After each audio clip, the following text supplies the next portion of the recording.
सभी को नमस्कार।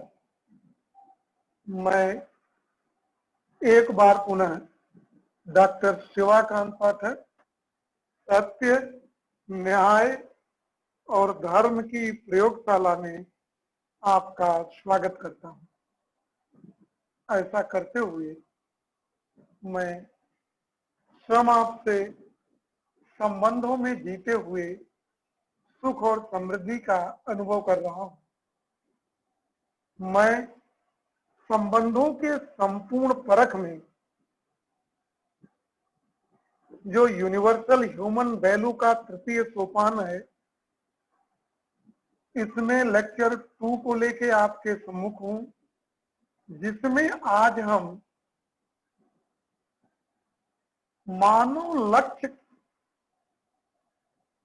का विस्तृत विवरण देखेंगे कि उसको पहचानेंगे कैसे। रिकॉग्नाइजिंग ऑफ द ह्यूमन गोल, मानव का लक्ष्य क्या है, मेरा लक्ष्य क्या है, या मैं किस लिए पैदा हुआ हूं।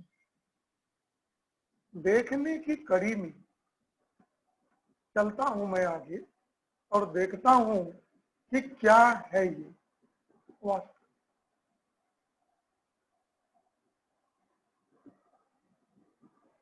जो ये संपूर्ण लेक्चर है, ये लेक्चर जो मेरा केंद्रित होगा, इसी बात में केंद्रित होगा कि जो मानव समाज में रहता है, मेरा समाज में रहने के कहने का संदर्भ है कि दूसरे मानवों के साथ जब समूह में रहता है, परिवार में, परिवार के साथ कई परिवारों के समूह गांव में, गांव का समूह ब्लॉक में, और ऐसे बढ़ते हुए विश्व परिवार में। इस बात को ध्यान में रखते हुए हमारा लक्ष्य क्या है, किस प्रकार का लक्ष्य, किस सामूहिकता में रहते हुए हम कहां जानना चाहते हैं, क्या पाना चाहते हैं, क्यों मैं बिना संबंधों के नहीं रह पाता हूं। इस बात की चर्चा करेंगे और जानने का प्रयास करेंगे। और किस तरह हम प्राप्त करेंगे, ये प्रश्न तो है हमारे मन में कि मानव के लक्ष्यों की पहचान किस तरह की जाए। समाज में रहते हुए हम समाज में क्यों रहना चाहते हैं, बिना इसमें रहे क्यों हम सुख और समृद्धि का जो फंडामेंटल हमारा उद्देश्य है उसको क्यों नहीं प्राप्त कर पाएंगे, और मैं कहां जाना चाहता हूं समाज में, सामाजिकता में, समूह में, और कैसे मैं इसको प्राप्त करूंगा। If absence of something leads to our unhappiness, we can deduce that it is our real goal, otherwise it is not. क्या मैं जब समाज में नहीं रहता हूं तो क्या मैं दुख की अनुभूति करता हूं,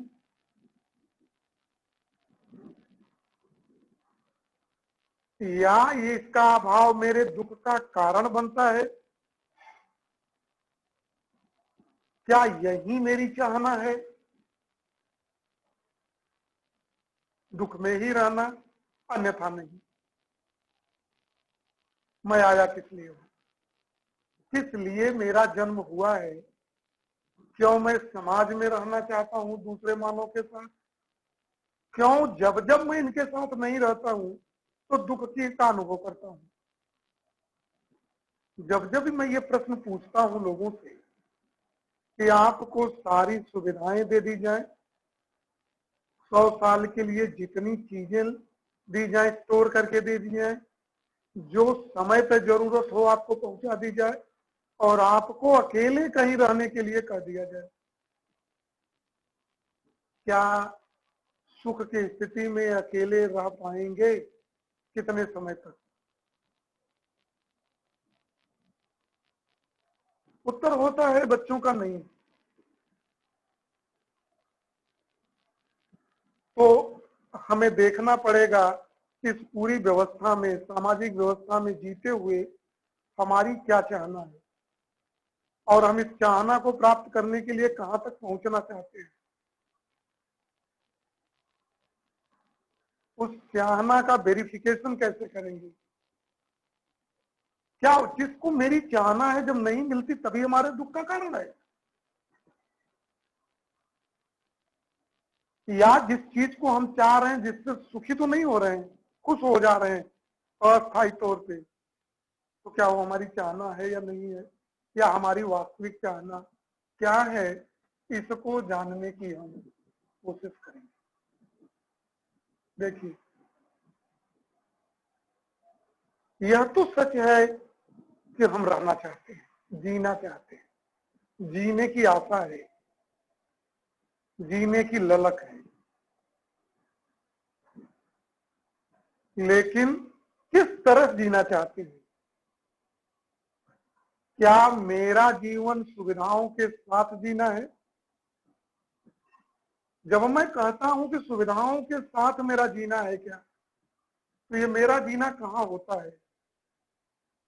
अच्छा घर में मान लीजिए मेरे पास है, सारी सुख सुविधाएं हैं उसमें, आज के मॉडर्न एरा में जो भी चीज जीने के लिए, शरीर को सुख प्रदान करने के लिए जो जो सुविधाएं हैं चाहिए, उस सुविधाओं के प्राप्त करने का, निरंतर अपग्रेड करने का साधन मेरे पास है। क्या इसके लिए मैं जी रहा हूं? मैं घर बनाने के लिए जीता हूं? सिर्फ खाना अच्छा अच्छा खाने के लिए जीता हूं? अच्छा अच्छा कपड़ा पहनने के लिए जीता हूं? दूसरे को धोखा देने के लिए जीता हूं? दूसरे को एक्सप्लॉयट करने के लिए जीता हूं? क्या I want to live in survival state with the physical facility? क्या मेरा सत्य यह है कि, क्या मेरा सिद्धांत यह है कि सुविधाएं हो जाएंगी, सुविधाओं के लिए मेहनत किया जाए, एन केन प्रकार इसका इकट्ठा किया जाए, संकलन किया जाए, और ये सुविधाएं ही हमको क्या प्रदान करेंगी? सुख प्रदान करेंगी। सुख और समृद्धि के जो निरंतरता की चीजें हैं, ये ऐसी सुविधाओं से मुझे आएंगी। क्या मैं इनसे जीना चाहता हूं, या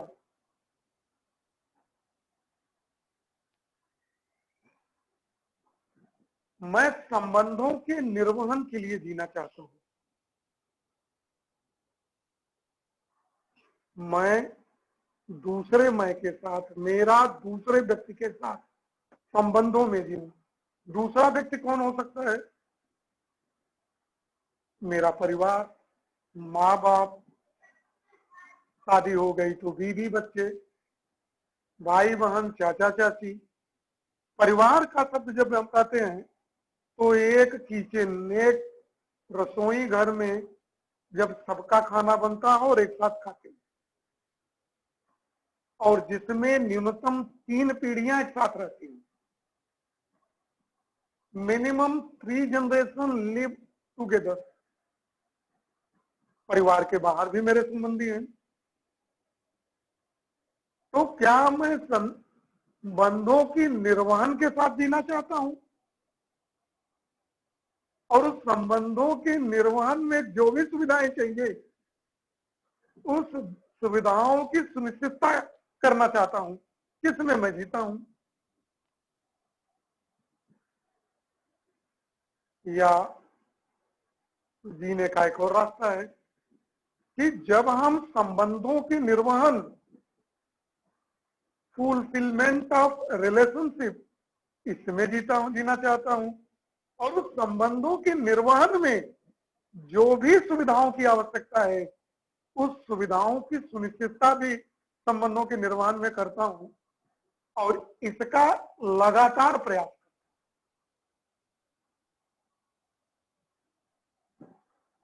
जब मैं ऐसा करता हूं संबंधों के निर्वहन में, तो जब मैं इसमें जीता हूं तब मुझे सुख, शांति, संतोष, संतुष्टि और सुख का अनुभव होता है।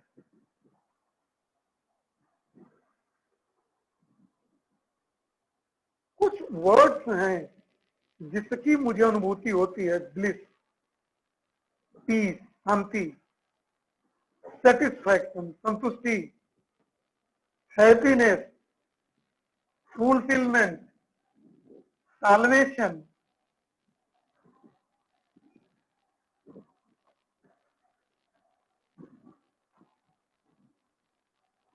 contentment, enlightenment, liberation, independence, self actualization, स्वयं में सत्य का ज्ञान। This is total whatever here on the board. It is for well-being of all. क्या ये सब हमको मिलता है या नहीं? किस तरह मिलता है, देखने वाली बात है। जब इन चीजों को देखता हूं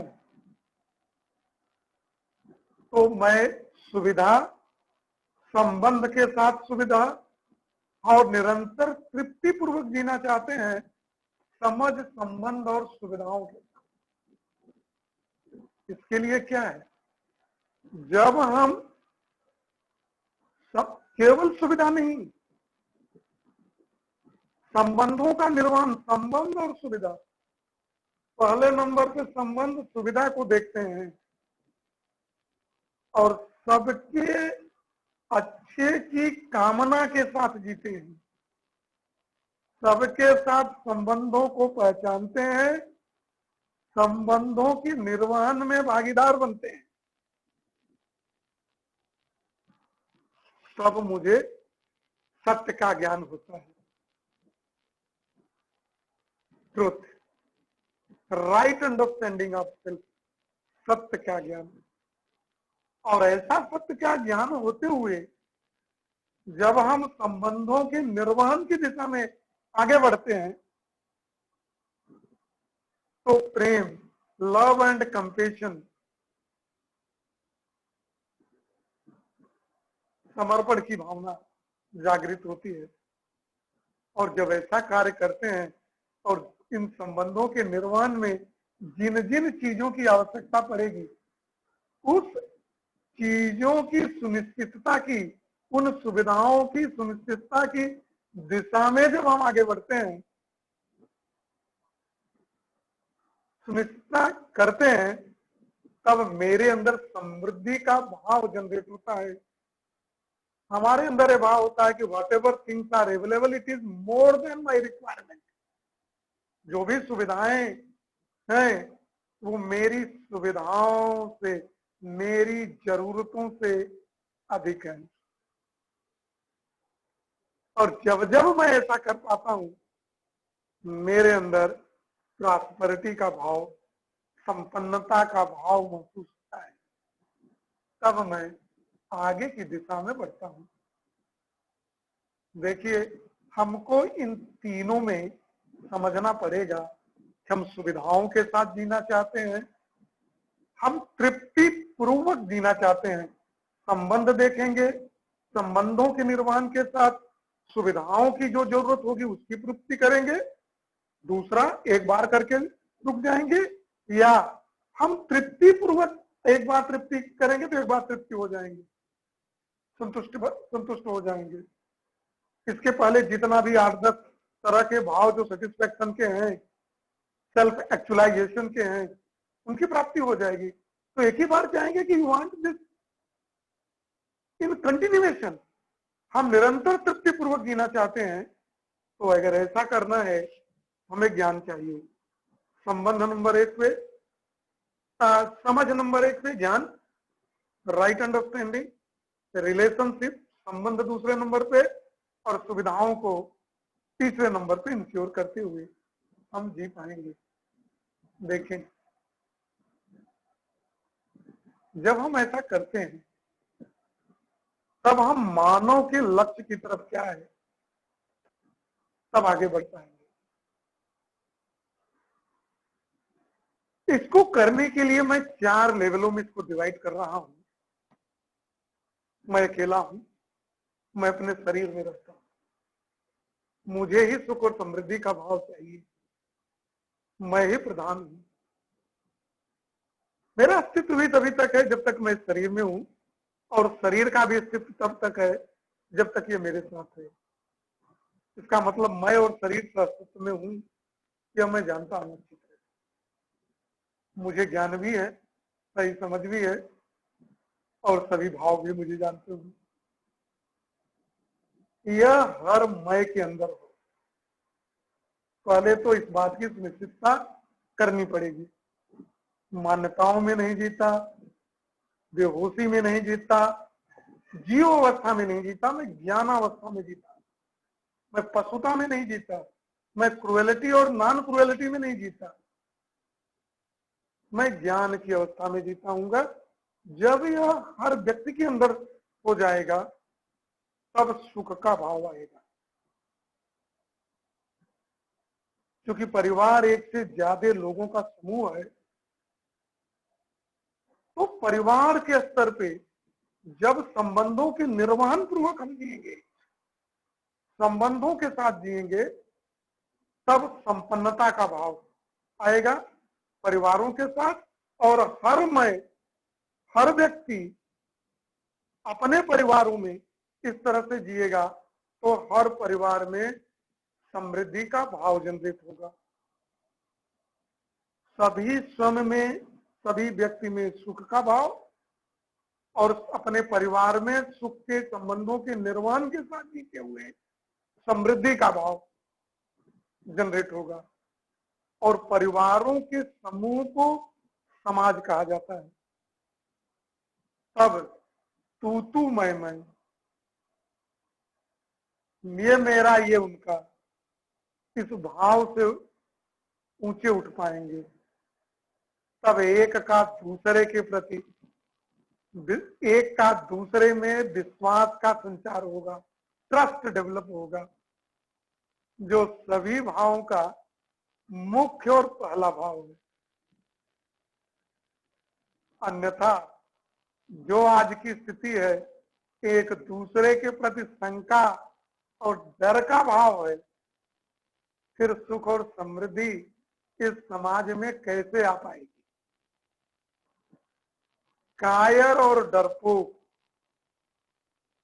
क्या किसी का विश्वास कर सकता है? क्या किसी की रक्षा कर सकता है? सीधा सा उत्तर है आपका नहीं। और जब ये नहीं कर सकता है तो ये हमारा लक्ष्य नहीं है। हमको खुद में, परिवार में, और परिवारों के साथ समाज में भी, जब एक से ज्यादा परिवारों का समूह के साथ हम अपने संबंधों को देखेंगे तो सामाजिक संबंध हो जाते हैं। तब हमारे अंदर विश्वास का भाव, निडरता का भाव, फियरलेसनेस का भाव आएगा। और जब हम निडर होंगे तो मानव से अतिरिक्त जो चीजें हैं, हमने कहा वो प्रकृति, प्रकृति में कौन? सजीव और निर्जीव। सजीव मतलब chronic order and animal order, plant order और एनिमल ऑर्डर। जितने भी प्रकार के प्लांट्स हैं और जितनी संख्या में है, जितने प्रकार के एनिमल हैं जितनी संख्या में है, और नॉन लिविंग में, निर्जीव में जितने भी पदार्थ हैं, चाहे वो एलिमेंट के फॉर्म में हो चाहे कंपाउंड के फॉर्म में हो, और जितनी मात्रा में, सबके साथ संबंधों में जीना। इसको कहते हैं at the level of entire nature, संपूर्ण प्रकृति के स्तर पे और उसके अस्तित्व को सिखाने, उसके साथ संबंधों में जीना, यह स्व-अस्तित्व का भाव है। जब संबंधों में जिएंगे तो मैं उनको कुछ दूंगा और वो मैं कुछ को देंगे। पेड़ को मैं सुरक्षा दूंगा, पेड़ मुझे क्या देगा? पहाड़ की सुरक्षा मैं करूंगा, पहाड़ मुझे क्या देगा? नदी की सुरक्षा मैं करूंगा, नदी मुझे क्या देगा? जीवों की रक्षा करूंगा, वो मुझे क्या देता है? वनस्पतियों की रक्षा करूंगा, वो मुझे क्या देता है? उससे मेरे क्या संबंध है? उनको मार के मैं क्या पाऊंगा? उनका अत्यधिक दोहन करके हमारा क्या नुकसान होगा? कैसे हमारे उनके संबंध प्रगाढ़ बने रहेंगे, क्योंकि बिना संबंधों के तो ये तो मैं जान गया हूं कि सुखपूर्वक जीना संभव नहीं है। तब हमें प्रकृति के साथ अस्तित्व को समझता हूं। इस पूरा जो प्रोग्राम है बस है इतना ही। पूरी चर्चा हम इतने के लिए ही करेंगे, न इससे कुछ कम, न इससे कुछ अधिक, न इससे ज्यादा का मेरा कोई कंसर्न है, न इससे कम से मेरा कोई काम होने वाला है। तो इसके लिए विस्तृत चर्चा करेंगे और अब हम चलते हैं इन्हीं चर्चाओं को डिटेल में एक्सप्लोर करने के लिए। देखता हूं इस डिटेल एक्सप्लोरेशन में क्या क्या चीजें मैं देख पाता हूं।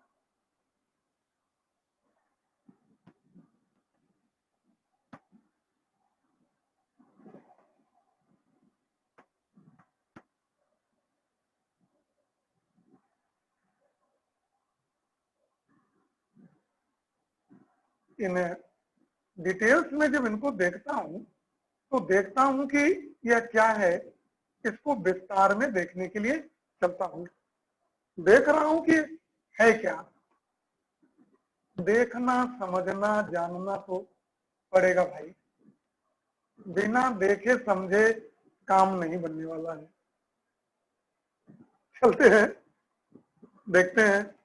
जो मानव है वह मैं और शरीर का अस्तित्व का रिजल्ट है ना। इसमें तो कोई दो राय नहीं है, क्योंकि मैं तभी तक हूं जब तक शरीर में हूं, और शरीर भी तभी तक है जब तक उसमें मैं हूं, मैं ही प्रधान हूं। मुझे ही सुख और समृद्धि की निरंतरता चाहिए, और शरीर को मैं रहता हूं तो शरीर का मैं इसको प्राप्ति के लिए हथियार के रूप में इस्तेमाल करता हूं, और इसके स्वास्थ्य सुरक्षा की जिम्मेदारी भी मेरी है, क्योंकि मुझे ही इसका उपयोग भी करना है अपने लक्ष्य की प्राप्ति के लिए। तो मेरे अंदर ही ज्ञान होना चाहिए कि मैं इसका कैसे उपयोग करूं, और अपने लक्ष्य की सही सही पहचान और उसको प्राप्त करने के लिए सही भाव और सही विचार मेरे अंदर चाहिए।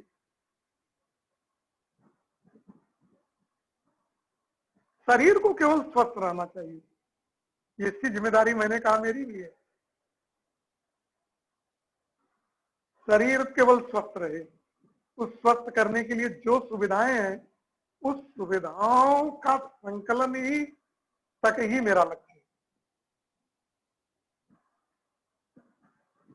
न इससे ज्यादा न इससे कम। स्वास्थ्य और सुरक्षा।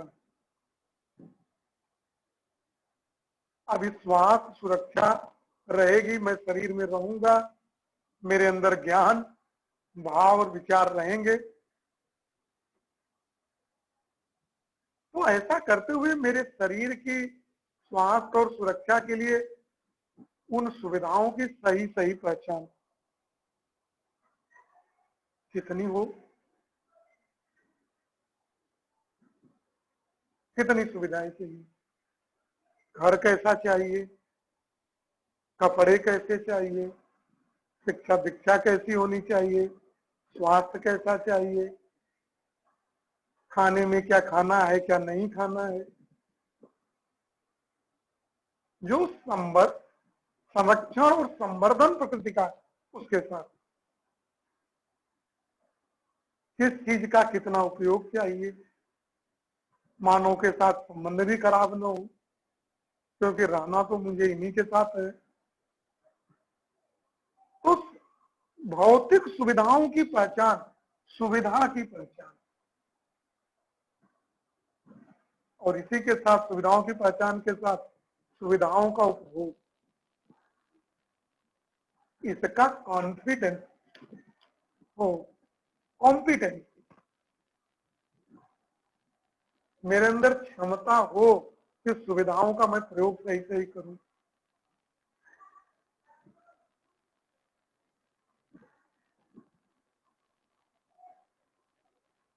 Utilisation and preservation of mind and physical facility, दिमाग में ये हम बैठा सकें, जान सके, समझ सके कि शरीर की सुरक्षा और स्वास्थ्य के लिए कितनी चीजें चाहिए और कितनी मात्रा में चाहिए। बैलेंस डाइट क्या है, सुबह क्या खाना है, दोपहर खाना है, शाम को क्या खाना है, कितना खाना है, रोज तला भुना खाना है। उस चीज को पैदा करने के लिए फर्टिलाइजर और पेस्टिसाइड का कितना उपयोग करना है। वही चीजें खानी है, बहुत मात्रा में पैदा करिए केमिकल फर्टिलाइजर का यूज करके, या हम जैविक खाद बनाएंगे। सुविधाएं कितनी चाहिए, कहाँ चाहिए।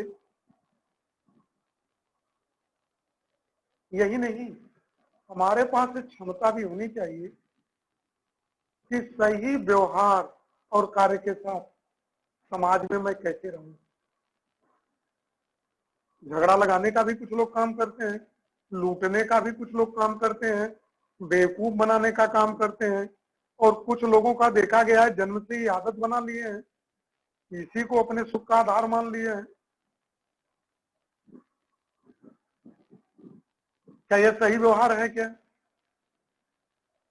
तो सही व्यवहार और सही कार्य के साथ, मानव के साथ करते हैं तो व्यवहार, से प्रकृति के साथ करते हैं तो कार्य।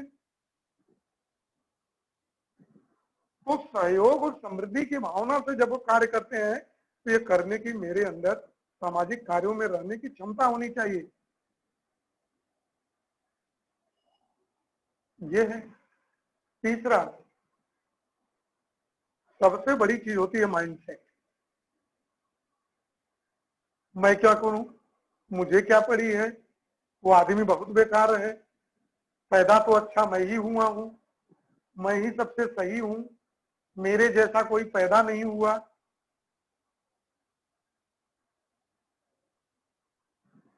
इस भाव से बाहर निकलना पड़ेगा। ऐसा करते हुए हम सुखी नहीं रह पाएंगे, क्योंकि मुझे तो यह पहचान है कि बिना संबंधों में जीते हुए मैं सुख और समृद्धि की जो मेरी फंडामेंटल रिक्वायरमेंट है, जिसके लिए मैं पैदा हुआ हूं, जिसके तलाश में दर दर भटक रहा हूं, जिसकी खोज मैं सुविधाओं में देख रहा हूं,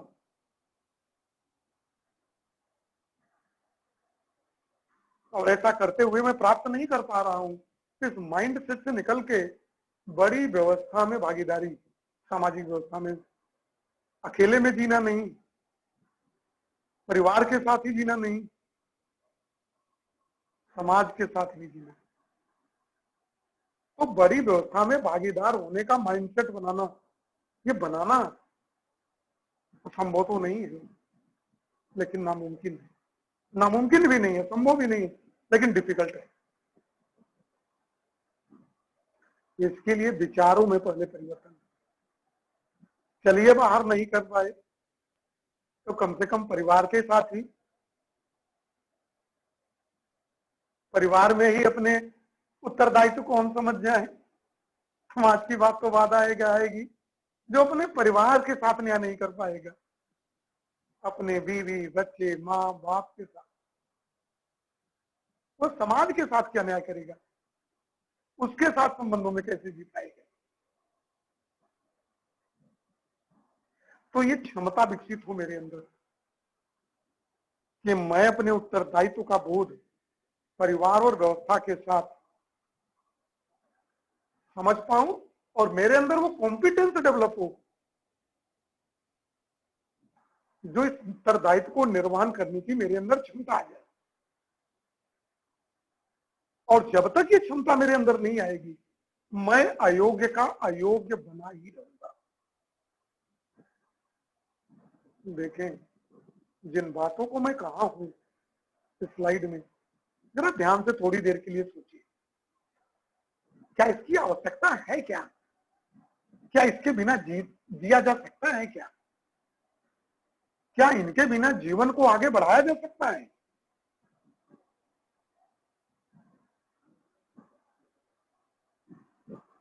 क्या मैं ये सोच पाता हूं कि मेरे जीवन में जो दुख है,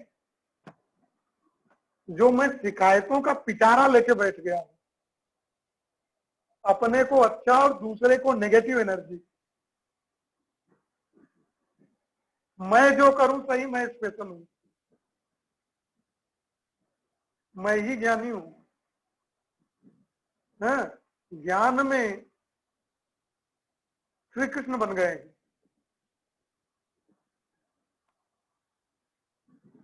और जब भी होता है ऐसा करते हुए मैं शिकायत और अपने को अच्छा और दूसरे को बुरा, यही साबित करने में लगा हूं और इसी में अपना जिंदगी बिता रहा हूं, फिर भी सुखी नहीं हूं। 100 तरह के रोगों ने घेर लिया है हमको, क्योंकि मैं दूसरे को देखता हूं ऐसा करते हुए, खुद मैं दुखी में आ जाता हूं। बहुत खराब आदमी है, इतना बड़ा खराब आदमी मैंने देखा नहीं। और मैं भूल गया कि शायद मैं ही हूं ऐसा, क्योंकि खराब ही खराब को नाप सकता है ना। अगर मैं खराब को नाप रहा हूं तो स्केल भी तो खराबी वाला ही है ना। मीटर से लीटर कैसे नापा जाएगा? सेकंड से, टाइम से, घड़ी से डिस्टेंस कैसे नापा जाएगा? क्या मैं ये पहचान पा रहा हूं कि जो मेरे अंदर दुख और दूसरों का दोष, रोने की आदत जो मेरी है, क्या ये मेरे कॉम्पिटेंस की कमी के कारण है? क्या मेरे अंदर कॉम्पिटेंस की लैगिंग है? क्या इस क्षेत्र में मैं सही हूं? मैं अपने सभी चीजों को पहचान पा रहा हूं, निर्माण करने के लिए सक्षम हूं? सुविधाओं के खरीद कर 2 रुपए रख के, नैतिक अनैतिक तरीके से कमा के 2 रुपए रख के ज्ञानी हो गए हैं क्या? सत्ता के उच्च पद पर बैठ के क्या अपने को भगवान मान लिया है क्या? किस बेहोशी में है आप? क्या इस बेहोशी से दुनिया चलने वाली है क्या? किस मूर्खता में और अज्ञानता और अयोग्यता में जी रहे हैं हम? जब तक इससे बाहर नहीं निकलेंगे, मैं ही, मेरे अंदर कुछ है ही नहीं, क्षमता विहीन हूं मैं, और दूसरे को ज्ञान बांटता हूं।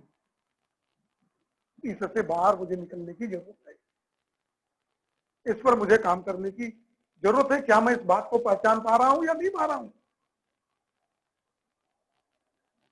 कि यही मेरी अक्षमता मेरे दुखों का कारण है?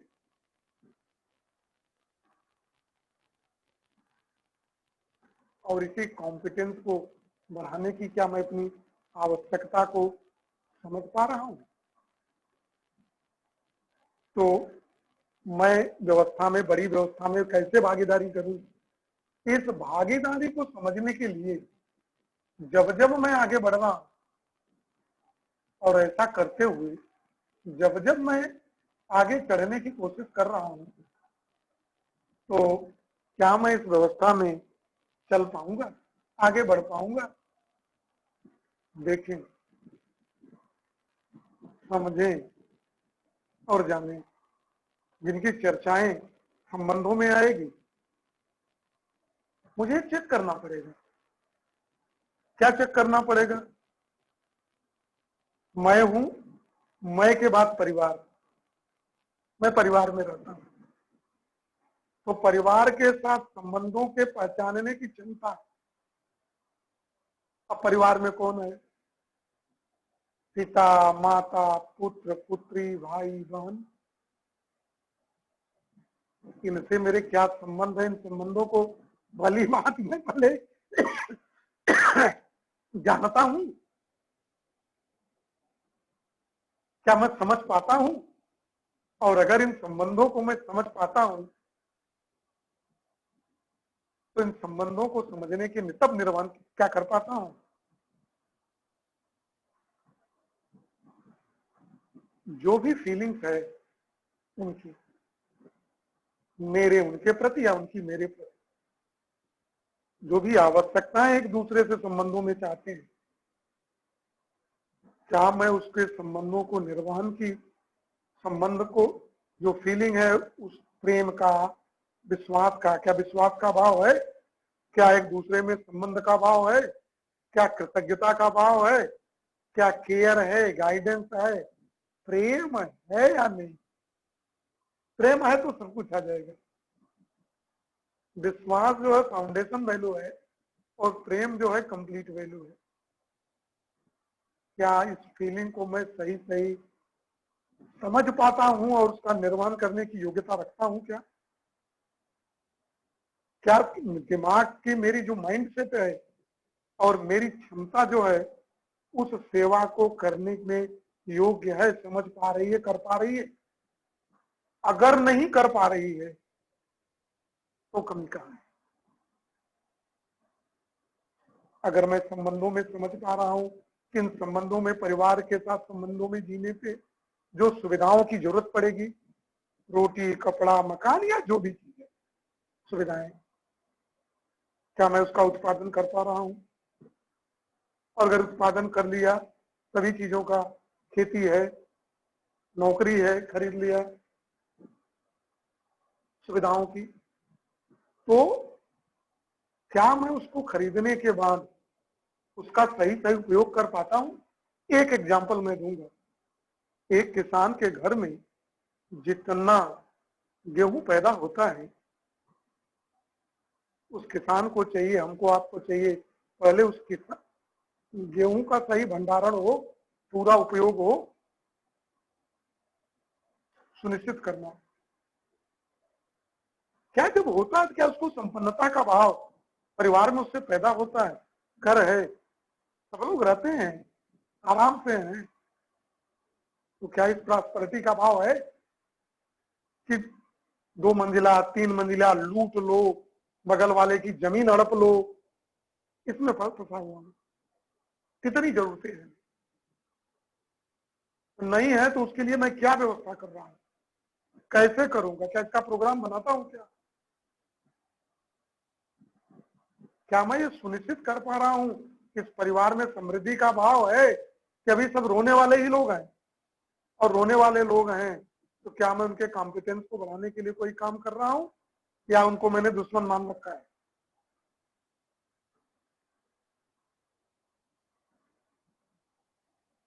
क्या मेरी दृष्टि इतनी लंबी है, मेरा विजन इतना लंबा है कि मैं इस जो शिक्षा संस्कार की बात कर रहा हूं, जिस ज्ञान की बात कर रहा हूं, क्या मैं ये देख पा रहा हूं कि ये चीजें इनमें भी और ऐसा माहौल बनाया जाए कि आगे पीढ़ी तक चलता रहे? दिस शिक्षा संस्कार transfer to next generation, coming generation, पूर्ण रूप से शरीर और दिमाग के साथ, उनके शरीर को और उनके मैं को।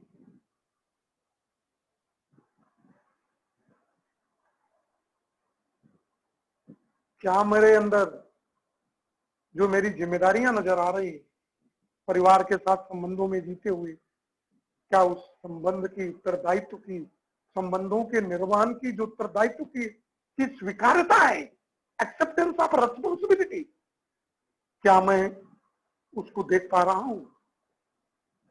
क्या समाज के प्रति जो संबंधों के निर्माण का उत्तरदायित्व है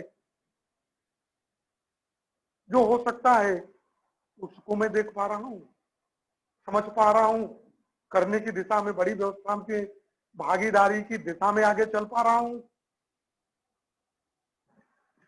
क्या इसके निर्वहन में, इन संबंधों के निर्वहन में मैं क्या परिवार के साथ सामूहिक भागीदारी में अपनी भूमिका सुनिश्चित कर पा रहा हूं या नहीं? क्या मैं दूसरे से अच्छे की उम्मीद और अपने बैठ के बेवकूफ बनाने की, भागने की संस्कृति पे काम कर रहा हूं?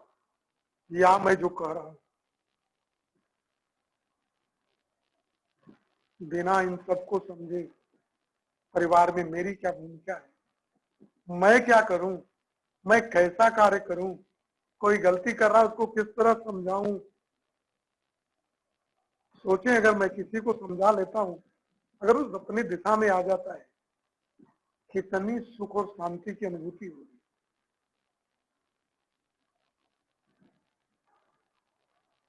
क्या इस भाव को मैं पढ़ पा रहा हूं?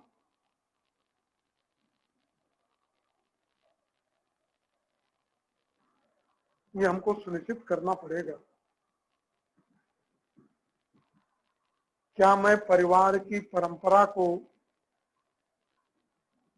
उसका प्रिजर्वेशन कर पा रहा हूं, सही बातों का, गलत बातों का रेक्टिफिकेशन, गलत परंपराओं को का ट्रांसफॉर्मेशन सही परंपराओं में, और उस पारिवारिक परंपरा का प्रिजर्वेशन, और इस तरह से कर रहा हूं कि वह एक पीढ़ी से दूसरी पीढ़ी तक ये ज्ञान, ये भाव, विश्वास, प्रेम, ममता, केयर, रिस्पेक्ट, गाइड, जो 9 भाव हैं और उसके जो एक्सप्रेस्ड वैल्यूज हैं, शिष्ट मूल्य हैं, वो जो है पीढ़ी दर पीढ़ी में ट्रांसफर करने में सहायक हो पाऊंगा। ये परिवार के साथ, समाज के साथ इसकी प्राप्ति में कर पाऊंगा संबंधों के निर्वहन में। कर पाना ही नहीं, सुनिश्चित कर पाना और इसको पीढ़ी दर पीढ़ी ट्रांसफर करने का मैकेनिज्म, एक ऐसा इंजन बनाने का, एक ऐसा समाज बनाने का, एक ऐसा सिस्टम बनाने का कि प्रक्रिया में मैं पार्टिसिपेट, भागीदार हूं क्या, जो न्याय, सत्य और धर्म के राज्य को आगे बढ़ाने में सहायक हो सके। क्या मैं इस व्यवस्था का भागीदार बन पा रहा हूं? अगर इस व्यवस्था का भागीदार मैं नहीं बन पा रहा हूं तो इन तथ्यों को मुझे समझना पड़ेगा, जानना पड़ेगा, मानना पड़ेगा और पहचानना पड़ेगा। अगर मैं ऐसा नहीं कर पाया तो दिक्कत होगी। मानो कि इस लक्ष्य को परिवार में ही नहीं, समाज के स्तर से भी ले जाने की, नए ऊंचाइयों पर भी ले जाने की जरूरत है। इस नए ऊंचाइयों में ले जाने में कि अपने संबंधियों के साथ, अपने मित्रों के साथ, अपने रिश्तेदारों के साथ, या वो लोग जो आपके कभी संपर्क में आते हैं, वर्किंग प्लेस पे चलते हुए, मार्केट आप गए, कोई मिल गया, कोई जगह दुकान खरीदने सामान में गए, दुकान में, उनके साथ संबंधों के मित्र हुए, जो आपके संपर्क में डायरेक्टली इनडायरेक्ट आए, जिनसे के यहाँ आपकी रिश्तेदारियां हैं, भाई बहन, बेटियों के संबंध हैं, इन सबके साथ क्या विश्वास का भाव है? किसी दुकानदार पे के आप सामान जाते हैं और अगर उसके प्रति अविश्वास का भाव है तो क्या जो खरीदना, जो बिजनेस होगा, जो व्यापार होगा, वो शांतिदायक होगा मन को? क्या दोनों के बीच निडरता का इन्वायरमेंट रहेगा क्या, कि एक दूसरे को शक की निगाहों में देखेंगे? जब तक हम शक की निगाहों में देखेंगे तब तक क्या जो मेरा फंडामेंटल रिक्वायरमेंट है कंटिन्यूअस हैप्पीनेस और प्रॉस्पेरिटी का, क्या वो प्राप्त हो पाएगा? अगर नहीं है, इन लोगों के साथ सही संबंधों की पहचान और संबंधों में क्या जीने की बात नहीं है? क्या दुकानदार को मैं ये मान के जीता हूं कि ये बहुत बड़ा ठग है? क्या मैं ये नहीं सोचता कि उसका अपना भी परिवार है, वह भी मेरे लिए सर्विस देता है? क्या दुकानदार को ये नहीं सोचना चाहिए कि कस्टमर का भी अपना परिवार है?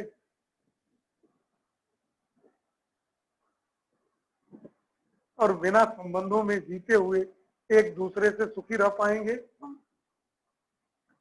जब मैं इस तरह के कलेक्टिव रिस्पॉन्सिबिलिटी को, सामूहिक उत्तरदायित्व के भाव को, मेरा आपसे, आपका मेरे से, सामाजिक स्तर पे इस भाव को, इस जिम्मेदारियों को समझना और निर्वहन करना इस समाज में, जिससे इस समाज के जो संपूर्ण कार्य हैं बिना किसी रेजिस्टेंस के, बिना किसी रुकावट के स्मूथली रन कर सके और प्रभावकारी, इफेक्टिवली तरीके से वर्क कर सके, इसका उत्तरदायित्व को हम क्या समझ पा रहे हैं?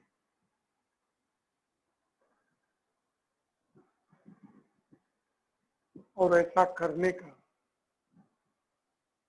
सब एक दूसरे के साथ ऐसा भाव रखें, इस भाव को, इस सामाजिक वातावरण को कि विकास में क्या मैं अपनी भूमिका देख पा रहा हूं, और जिस भूमिका को मैं देख पा रहा हूं क्या उस भूमिका का निर्वहन मैं कर रहा हूं।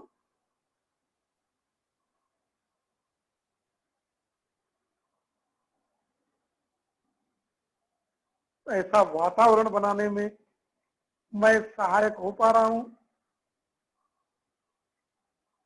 जिससे कि मेरा परिवार यह सुनिश्चित हो सके कि मैं सुखपूर्वक सारी व्यवस्थाओं में भागीदार बनूं।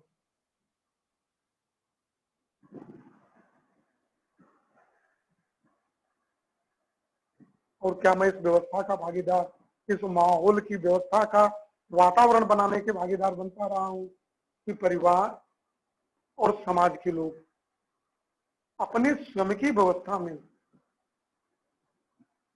जीते हुए सामाजिक मूल्यों को आगे बढ़ा सके।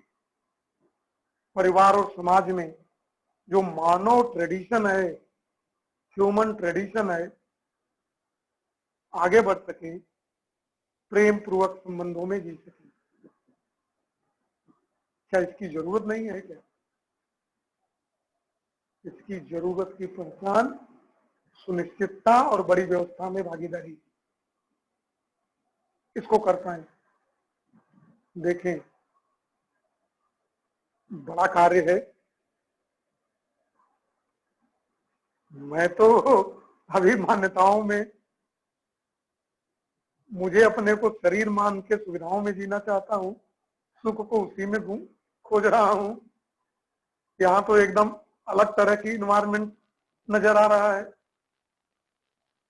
तो जब ये जो सत्य का इन्वायरमेंट मैं दिखाने की कोशिश कर रहा हूं, इसका कोई हमको नियम कानून बनाना पड़ेगा। ह्यूमैनिस्टिक कॉन्स्टिट्यूशन, मानवीय कॉन्स्टिट्यूशन, संविधान बनाना पड़ेगा। इसके विकास की प्रक्रिया में, बनाने की प्रक्रिया में, कोई कार्य में क्या मैं अपनी भूमिकाएं देख पा रहा हूं? देखें, सोचें और समझें। जब जब मैं देख पा रहा हूं, ऐसा करते हुए जरा ध्यान से सोचें, मैं स्वयं के साथ मेरे संबंध क्या है, अपने परिवार में सबके साथ मेरे संबंध कैसे, समाज को लेकर मैं क्या सोचता हूं, और ऐसा करते हुए जिला, प्रदेश, देश और विश्व परिवार कैसे संबंध है।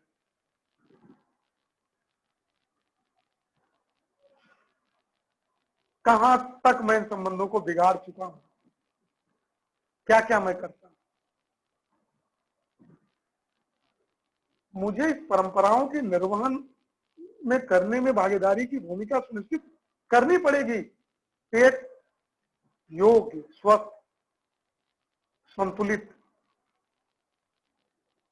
और सबको सुखी प्रदान करने वाले व्यवस्था के अंदर, परंपराओं के अंदर जीने का ढंग विकसित कर मैं भागीदार हूं। इसको करना पड़ेगा। इसको करते हुए जिन बातों को मैं देख पा रहा हूं, देखें वो बात है क्या।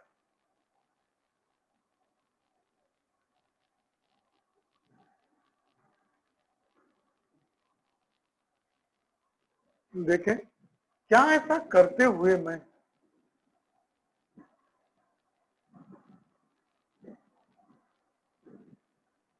ये सुनिश्चित कर पा रहा हूं क्या कि सबके साथ मेरे संबंध कैसे हैं, पारंपरिक, सबके साथ मतलब मानव के साथ और प्रकृति के साथ, और जो प्रकृति के साथ मेरे संबंध हैं, क्या उसके संबंधों के संवर्धन, इन अरेंजमेंट को मैं कोई सुनिश्चित कर पा रहा हूं।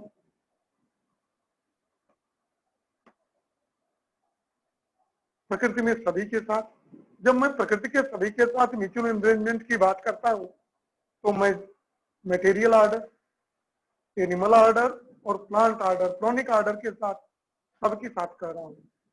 जब मैं मानव के साथ करता हूं तो सम के साथ, परिवार के साथ, बढ़ते हुए गांव, जिला, प्रदेश, देश और पूरा विश्व के साथ मैं देख पा रहा हूं। क्या मैं देख पा रहा हूं, ये सुनिश्चित कर पा रहा हूं कि जो मटेरियल के प्रोडक्शन का है, पदार्थों के प्रोडक्शन की जो प्रक्रिया है वह साइक्लिक है। बिगड़ेगा, बनेगा, बिगड़ेगा, रचना विरचना का खेल होगा। क्या इसको समझ पा रहा हूं?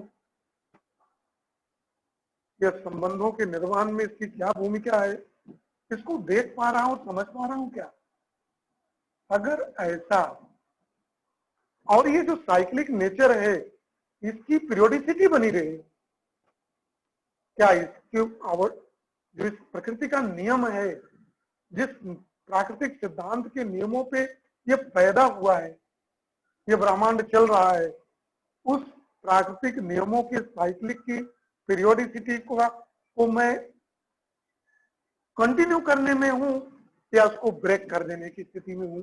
ये सिस्टम ही ब्रेक हो जाए, न रहेगा बांस न बाजेगी बांसुरी। प्रकृति का को संवर्धन और संरक्षण की जगह उसके विनाश की तरफ मैं फर्क पड़ रहा हूं क्या? इन चीजों को मैं देखूंगा, समझूंगा, इनसे अपने संबंधों को पहचानने की कोशिश करूंगा।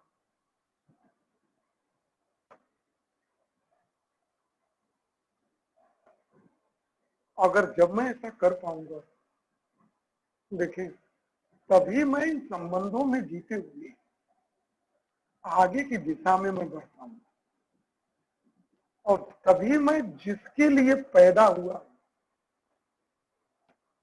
उसको मैं प्राप्त करता हूं। वरना जो आज मेरी स्थिति है, इसी स्थिति में मैं जीता समझता रहता रहूंगा, और इससे बाहर निकलने का रास्ता मुझे नहीं मिलेगा।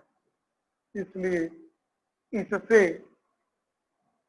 इन समस्याओं को समझें, समस्याओं से निकलने का रास्ता देखें, सुनिश्चित करें कि हम इससे कैसे निकलेंगे। मेरे पास ये प्रोग्राम है, मेरा ये लक्ष्य है, इस लक्ष्य को प्राप्त करने का मेरा ये प्रोग्राम है, यह नीति है और यह नियति है, और हम प्राप्त कर लेंगे। तभी फंडामेंटल जो हमारा एस्पिरेशन है, कंटिन्यूअस हैप्पीनेस और प्रॉस्पेरिटी, तब उसके भाव को हम प्राप्त करते हैं। देखें, तब हम इस बात को प्राप्त कर पाएंगे कि यह है क्या। और जब इसको हम प्राप्त करते हैं तो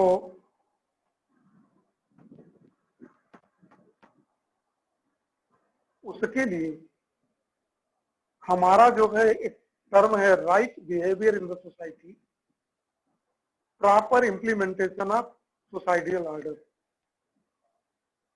मेरा सही व्यवहार हो समाज के साथ, मानव के साथ मैं जब कुछ करता हूं संबंधों के निर्माण में, तो मेरा व्यवहार कहा जाता है। और जब उसके लिए कार्य करता हूं सिस्टम के साथ, उसके प्रॉपर इंप्लीमेंटेशन इन सोसाइटियल ऑर्डर, तब मैं इन लक्ष्यों को इंश्योर करने की दिशा में आगे बढ़ता हूं।